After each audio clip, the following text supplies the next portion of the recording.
The screams stopped all at once. Rome, the eternal city, was days away from falling. And then something appeared in the sky. Just silence over an Italian field that didn't even have a name yet. Somewhere above the clouds, a plane no one could see had just rewritten history. The year is 452 AD. Rome is dying. Not all at once, slowly, like an old man who's forgotten why he's fighting. The borders have been crumbling for decades. The armies are hollow. Generals betray each other for scraps of power. And out of the east, like a storm with a human face, comes Attila. He's already burned through 20 cities in northern Italy. His army numbers somewhere between 100,000 and 150,000 warriors. Ancient writers claimed 500,000. And honestly, the real number still made everyone run. City after city has fallen. The Roman emperor has fled, and Attila is still moving south. Rome, 3 days away, has nothing left between itself and him. But what if, on this exact day, in 452 AD, something appeared in the Italian sky? Something no Roman,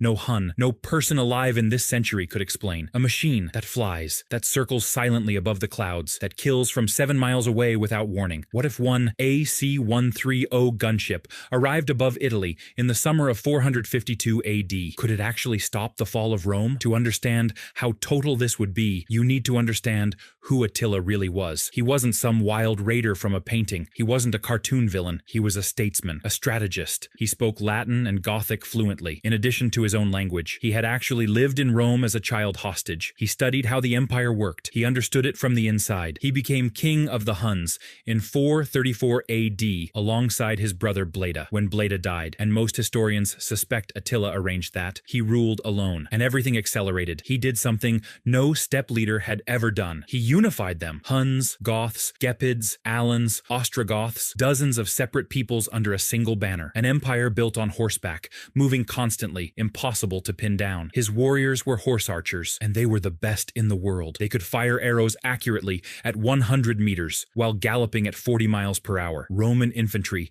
that stood still and formed lines was useless against them. The Huns didn't stand and fight. They flowed around you. They struck and disappeared. They turned your strengths into weaknesses. By 451 AD, Attila had swept deep into Gaul, modern France. It took a desperate alliance of Romans and Visigoths, enemies who barely trusted each other, to barely stop him at the Battle of the Catalonian Plains. Some historians estimate up to 300,000 men fought in a single afternoon. It remains one of the bloodiest days in ancient history, but Attila didn't stop. He came back the next year. He turned south into Italy. Aquileia, one of the empire's greatest cities, fell in days. He burned it so completely that refugees couldn't find where it had stood. Milan fell. Padua, Verona, one after another. Kings sent tribute before he even asked. Cities emptied at the rumor of his approach. Entire nations changed their borders rather than be in his path. He had never been stopped on Italian soil. No one in history had come this close to Rome and left it standing. And Rome, the Emperor Valentinian III,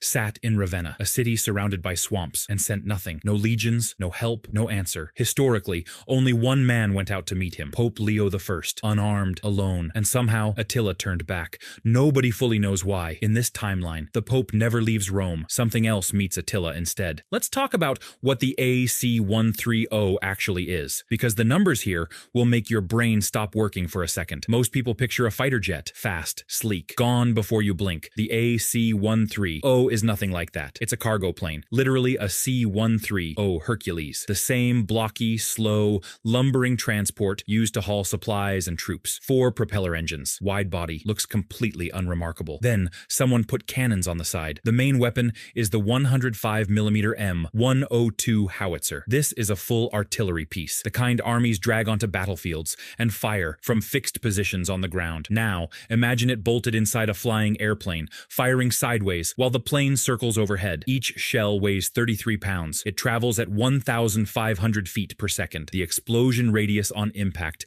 destroys everything within 50 meters. That's a circle of destruction 100 meters across from a single round. And the AC-130 fires these every few seconds. It also carries the 40mm Bofors cannon, 120 rounds per minute, each one exploding on contact, and a 25mm Gatling gun firing 1,800 rounds per minute against men in leather and scale armor on horseback. There is no good answer to either. Now here is the part that matters most. The AC-130 operates at 25,000 feet. That's nearly 5 miles above the ground. In 452 AD, no one can see it. No one can hear it clearly. No arrow, no javelin, no weapon on earth reaches that high, and from that altitude, the plane sees everything. Infrared sensors track body heat. The crew watches every warrior, every horse, every formation in real time, in daylight, at night, in fog. Attila's best archers were effective at 200 meters. The AC-130 engages targets from over 11,000 meters. That gap between 200 meters and 11,000 meters is where history ends for the Huns. The plane carries approximately 100 rounds for the 105mm howitzer against a marching column of men packed tightly together. 100 rounds isn't a battle, it's a demolition. Attila's army is crossing the Po River Valley. The column is enormous, stretching miles across the plain, dense, organized, moving south with the weight of every conquest behind it. These men have crossed frozen rivers in winter. They've taken walls no one thought could fall. They've never lost a sustained campaign. The AC-130 climbs to 25,000 feet and banks into a circle above them. On the crew's screens, the heat signatures of 150,000 bodies fill the valley floor. Horses, men, wagons. The command group near the front. Nobles, generals, Attila himself. Glowing slightly brighter in close formation. The gunner identifies the head of the column. The first 105mm shell fires. On the ground, there's no warning, no sound coming. Just an ordinary Italian morning. And then a flash. An explosion tears through the command group. The shockwave knocks men from horses. The boom reaches the rest of the column half a second later. Total confusion. Instant. Warriors stop moving.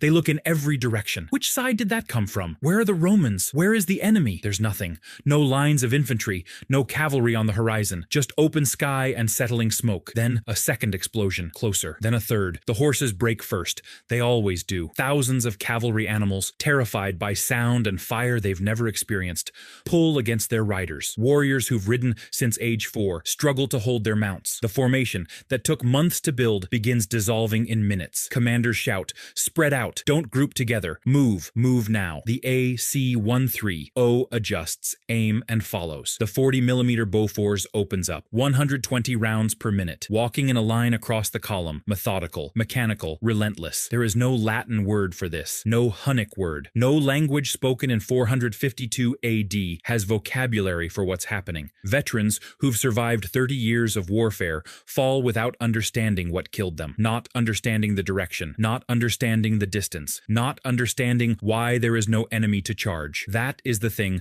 the Huns cannot recover from. They cannot charge it. Their greatest tactic, the cavalry rush, is useless against something they can't locate. They cannot flank it. The AC-130 circles the entire battlefield simultaneously. They cannot outrun it. Their horses gallop at 40 miles per hour. The plane cruises at 300. They cannot fight back. Not with arrows, not with iron, not with courage. And courage, which had carried them across 2 continents, is the cruelest joke of all here. Because the bravest warrior in Attila's army dies exactly the same as the most terrified one. The plane doesn't notice the difference. The fastest riders break from the column and sprint north. The AC-130 follows. At 300 miles per hour, it covers the distance in seconds. The 25mm Gatling opens up, 1,800 rounds per minute, and the retreat becomes something else entirely. Within the hour, the column's command structure has collapsed. Warriors scatter across miles of Italian farmland, some toward rivers, some toward forests. The formation, built over years, breaks apart in minutes. The army that terrified 2 continents can no longer function as one. Attila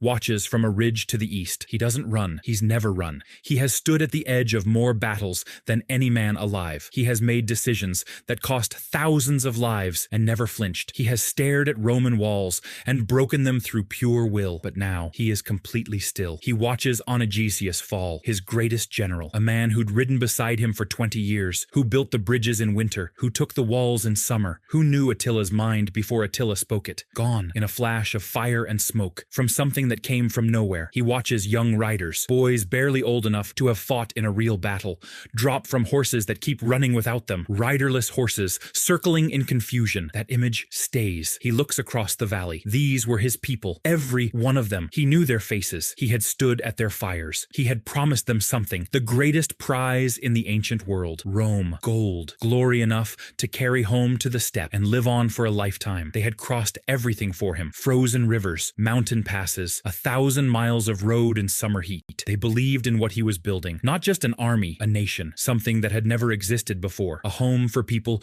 who'd always been moving, and they are dying in a field they don't know the name of, far from everything they love. Attila, the man Roman diplomat diplomats, called the Scourge of God, turns his horse north, not in a panic, not in rage, in grief, pure and quiet grief. He had never met an enemy he couldn't understand. He'd always found the answer, the gap, the weakness, the angle. Even Rome, vast, ancient, fortified Rome, had angles. This thing in the sky has none. He rides north in silence. Whatever remained of his army follows, and Rome, crumbling, exhausted, terrified Rome, stands for another day. So, could one AC-13 stop the fall of Rome? Yes, completely, devastatingly. One plane, one crew, one afternoon. But here's a number that reframes everything. That single AC-13 costs approximately $190 million, more than the entire annual tax revenue of some ancient provinces. The most powerful weapon ever aimed at Attila the Hun cost more than Rome itself could calculate. And Attila, the man who made emperors flee, who built an empire from nothing, who came closer to toppling Rome